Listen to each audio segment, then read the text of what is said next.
Cette nuit-là, le Burkina Faso a frôlé le chaos. Le ministre de la Défense parle. Les révélations choquent. Que s'est-il vraiment passé? Reste jusqu'à la fin. Abonne-toi et active la cloche de notification pour ne rien rater. Il était prévu une action de déstabilisation du pays.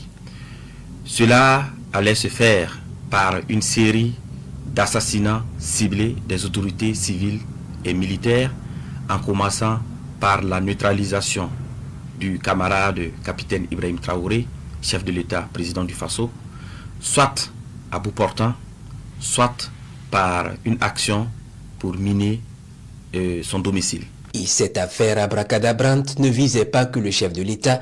Ce énième coup foireux avait pour cible plusieurs hautes personnalités civiles et militaires et plusieurs points sensibles de la capitale burkinabé. Après cette action, devrait suivre une action de mise hors service de la base drone et une intervention militaire terrestre des forces extérieures. L'ex-lieutenant-colonel Polari Sandaogo Damiba était la tête pensante selon les confidences du ministre de la Sécurité. Damiba avait en charge la conception et la planification des actions de recherche et de mobilisation des fonds en vue du recrutement des soutiens civils et militaires.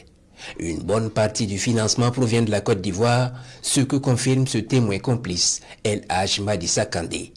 Au moins par 2 fois, il a été en contact direct avec le principal commanditaire.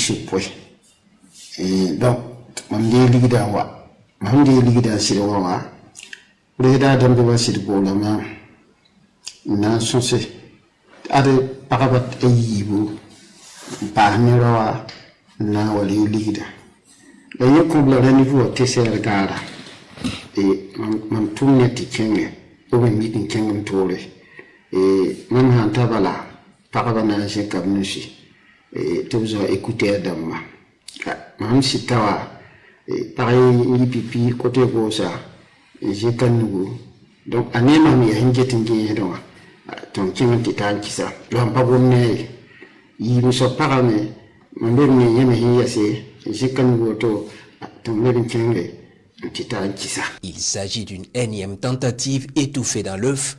Le ministre de la Sécurité, qui salue la perspicacité du service de renseignement, indique que les interpellations se poursuivent ainsi que le démantèlement des réseaux. Toutes les personnes impliquées dans cette affaire seront présentées devant le procureur du Faso et toute la rigueur de la loi s'appliquera à eux. Je tiens à rassurer les populations que la situation est sous contrôle. Le chef de l'État, le capitaine Ibrahim Traoré, le rappelle régulièrement. La lutte contre le terrorisme et pour la souveraineté totale n'est pas un long fleuve tranquille. La vigilance reste de mise.